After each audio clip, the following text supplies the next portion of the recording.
How you going there, guys? It's just a video to go along just with our buying a head unit guide. Obviously, we're Vhedia, we manufacture head units under our brand, so we'll try not to be sort of biased in this guide, but I'll just sort of explain, and no matter what you buy at the end of the day, sort of what you're looking for and what's going to be suitable for you. Now in the guide, the first thing we cover is the why. So sort of why you're buying a new head unit. Now, there's a couple of reasons. One, you have an older car, and your older car doesn't have CarPlay or Android Auto. Your older car, can't allow you to get an extra caravan camera, come in and put some extra things on. And the other one is you have a newer car, and the newer car head unit has got wired CarPlay, or maybe even wireless CarPlay and Android Auto, but it's just buggy and it's full of issues and you're not quite happy with it. And then the third reason is, and we're just getting to this now in the market, is that you're limited on your new head unit, on your new car. You're happy with it, but you can't put your extra caravan camera into it. You can't put an OBD2 app into it. You can't put your tyre pressure app into it, or certain things like that. You can't put HEMA maps on it. So you just want a unit that can do more. So that is basically the main reasons there, sort of why you're upgrading. And then, so now we'll cover compatibility with your vehicle. So you want to make sure the unit you buy is for your model, and that's sort of where we came along and sort of why we started making kits. Because if you go and buy an Alpine or whatever, it's a bit confusing. Okay, I've got the head unit, okay, now I need to get the harness, right, now I need this, and you got to sort of work out yourself what you need. So that's where we came in and we just created a kit and said, this is everything you need for a 2020 200 series, for example. So no matter what you buy, just make sure if it's a more modern car, ideally you want the screen plus a fascia model, which means you get the screen and you get the plastic surround around it, just like if you view this one here in this 200 series at the moment. So that's the screen, and it comes with this fascia around it. Now if you don't do this and you just end up buying a double din or a smaller one, and this screen's 10.1 inch, ideally majority of cars you want to go minimum 9 inch. If you have to go smaller, well okay, you had to, that's fine, but ideally minimum 9 inch is what you want to go. Now what you'll find with the Kenwoods and Alpines sometimes is they just give a fascia and they just give you the standard size one, or they'll try and get it to fit in the Toyota size gap, and then they'll put little blanks on either side. So you get a 7-inch screen and it looks a bit crappy. So a lot of main brands you're going to get something like that, and it just doesn't look that great. If it's a real older car, you start going back to the days of single din, which is kind of a little rectangle, or double din, and you can just fit one straight into there. If you've got a single din car and you have the space, ideally you probably want to use a single din, one that has a bigger screen. Because again, going back to my sort of story, you want to sort of go a 9-inch screen minimum if you can. So if you can get this a unit that comes with the fascia, so this plastic bit around, a 9-inch screen minimum, you're good, and that is what you're after. So that is just a little bit there about the fitment of it and how it will fit in. Now carrying on from fitment, compatibility with the vehicle is important. So just however you buy it, if it's a kit or if it's parts, I'll put them together. You sort of make sure your factory options will still work. Now, so these are going to be your steering wheel controls, which should be pretty straightforward. The reverse camera if you had one. If you don't have a reverse camera, so make sure the kit includes a reverse camera, and you really want an HD quality reverse camera. If it's the older type, it isn't so good. So if you get 1080p HD, that's what you're after. So steering wheel controls, reverse camera, and then any other extra settings the car has. Now, if your car's a bit newer, it'll have the CAN bus system, and in your harness, you'll have to get this little box that allows the head unit to talk to the car. Now, this can get quite expensive, and sometimes you bought the head unit, and you're like, okay, that was a head unit, and then you buy the harness and the CAN bus kit, and you're like, well, that was $400 for that as well. So just be wary of how much all those will add up together. And if you can buy one, just like we sell, little plug there, but that is a kit and it comes with everything, at least you know you're going to get everything you need, and you do know the price you're paying. So newer cars, as you get a bit more I guess advanced, there is extra options that are controlled by there could be a factory amp. We get a lot of customers who say, oh, they told me it couldn't be done. but they just didn't know it could be done. I know the shop they went to or like whatnot. So it could be like a factory amp, it could be obviously reverse beepers and stuff should all work okay, trajectory lines, some advanced car settings. Now all that comes in through that car's CAN system, so you want to double check that that is still going to work. Audio features, now I guess majority of head units are kind of going to be like the same here. You're going to have like a DSP chip in them. A lot of the good units are going to run the actual like same DSP chip. That's just a little chip in there that processes the like sound and it makes it like sound a lot better. So that combined, I guess, with the internal like amp chip, create your sound. Now, if you're really on the higher end of actual like sound, then you'd probably want to actually run an external DSP and amp. And then if like that's the case, and after other money, it's going to be okay because it has the pre-outs, etc. to be able to do that. 90% of like customers are going to be happy with a high quality aftermarket like unit, as the DSP chip and the amp chip are going to just make this other car sound better anyway. And a good little way to like test that, if you're looking at some units, is you can just go and hopefully get into the technical specifications, and you can actually see the chipset they're like using, and you can compare it to a good brand like an Alpine expensive unit and see if it's the same like chipset. If they aren't telling you all the information, and this is just like sort of I guess sometimes on the lower price Android head units you can buy, they'll say, yeah, it's got 250 gigabytes of RAM and 10 gigabytes of memory or whatever, but all that's really unimportant because they aren't telling you every single bit that is actually in the head unit, so you don't know the quality of the other rest of the parts, and you don't even know the quality of that RAM and storage I've put in there. It's like a super important thing to check, and majority of things that should be okay. The display of it, now all your main brands are going to be good display, you don't have to worry about them. Your I guess like Android brand ones or like cheaper ones, just check them out because there is different quality like LCD boards in there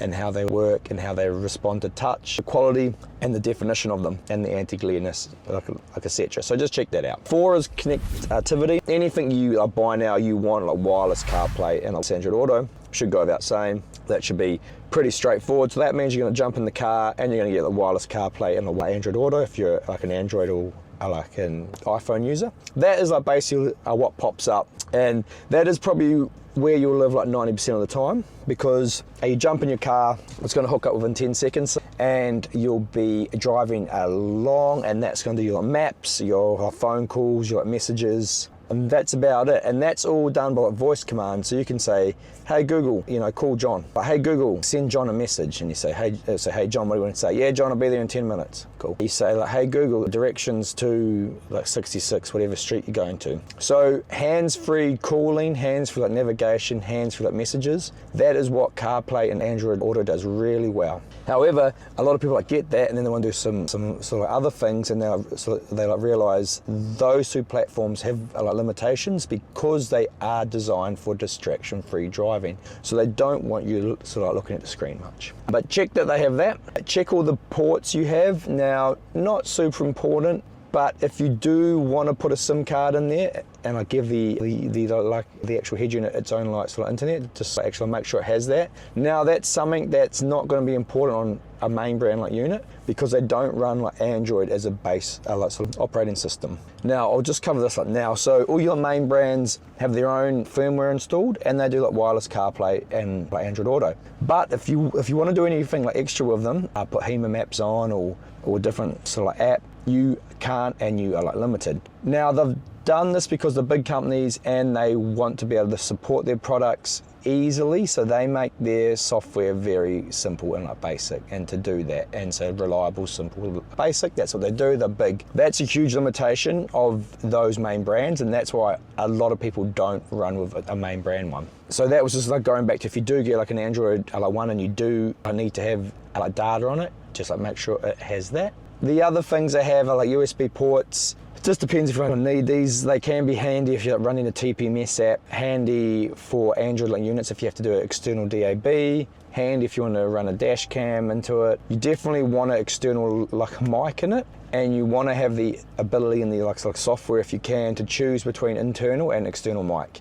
So that's just like sort of like something to check on in regards to your calling. Number 5 is like navigation and apps. All your main brand units might come with something pre-installed, and then you're a little bit actually limited. You have to update that and stick to that. Android-based ones are good because it runs Android, so it's basically having a tablet on your dash. So you can go into the Play Store, which is the App Store, and you can download whatever apps you want. Now all these units are going to have their own like Jeep, so that plugs in the back and sits under the dash like somewhere, so the head unit always knows where it is, so that's fine. They're basically just putting like software on top to give you your like navigation. If you do have an Android like base one, super handy. So one, like you can choose the app you want to use. Two, you can download the app packs whenever you like need to and keep them updated. There's heaps of good like offline like ones that'll like run offline like there that are from free to $20 a year. There's plenty of good offline like off-road ones, like HEMA maps, like memory maps. Again, they're a bit more expensive,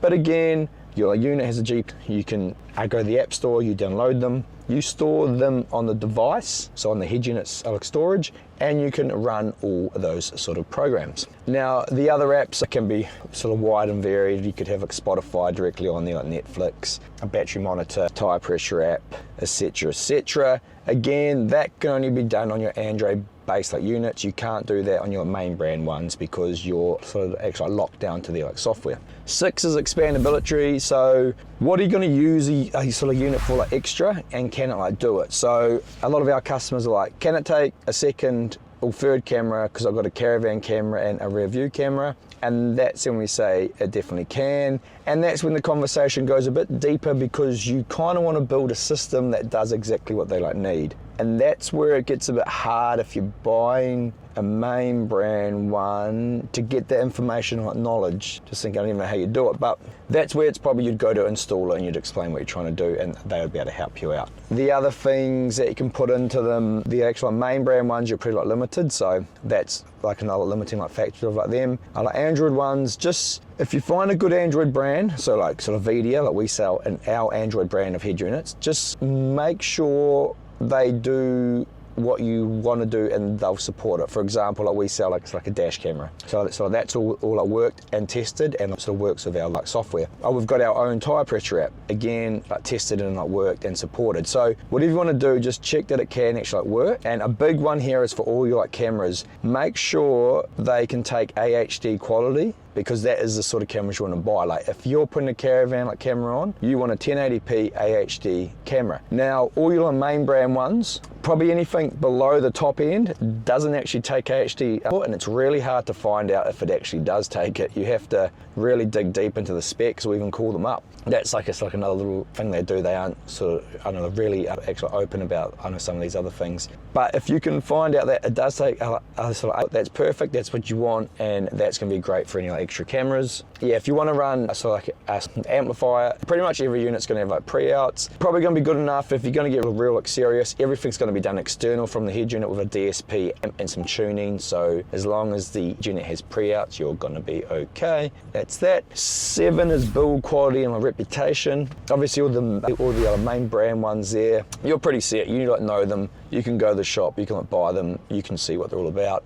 Anything else, just check their feedback, reviews, you know, call them up if they are like actual Android like sort of units. See the warranty. We have plenty of customers get like sort of caught out with the cheaper Android ones you can buy online, and there's a reason they're cheaper. All the parts that go into whatever the support that's provided, the correct stuff that's in the kits, it's just going to cause you issues. And we have, and like people say to us all the time, they just gets real frustrating for them. So just be wary, like call them up, so make sure they are going to do what they say they're going to do. Check out reviews from them. Now you want to have enough reviews that are fair enough ones, because sometimes they can be sort of biased reviews that people have put up. So just keep an eye out for that. Ease of installation. Now, if you're going to install it yourself, hopefully they include everything in the kit, and there's a video or a manual, and you can work out what to do. Most of them are actually quite not too bad to install. If you can use a socket set and you're fairly handy, they won't be a problem at all. If you're getting it installed by like someone, they're probably going to provide you the gear that they're comfortable with and the whole kit, so that's going to be fine. If you're providing them something for them to install, hopefully you can give them that documentation or like videos that show them what they need to do, because that'll help them out.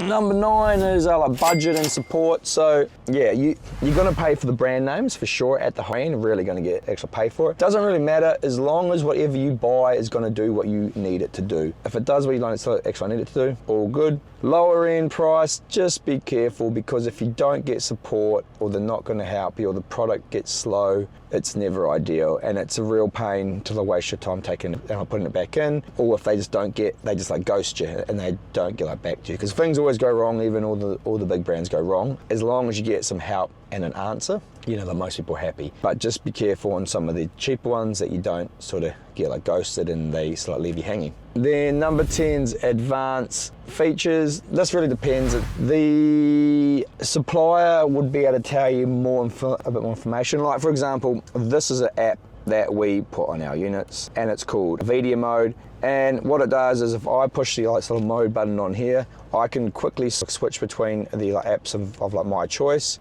to be pretty handy for when I am driving along. Now, a lot of them aren't like sort of working, but that is how the app works. And that is something that I would call an advanced feature, and something, if you're after, you just need to check out and look at and contact them before you buy and explain sort of what you're trying to do, if it will do it. That is basically everything I think I've covered. If you want to get a head unit, just to sort of recap, to go real quick over it, make sure it's the kit that fits your vehicle and it has sort of actually all the parts you need. So make sure they have some like documentation and installation videos if you're going to DIY install it. Give them a call, email, make sure they're real and they will be there to like back you up and help you out. Make sure you know what you want from it, so even if you don't do it all at the start, you can say, I'm getting a caravan soon and I want the caravan camera to come in when I go to reverse. How do I do this, and can your unit do it? And yeah, just keep an eye out for anything that seems a bit too cheap to be true, because you might get caught out. Apart from that, good luck,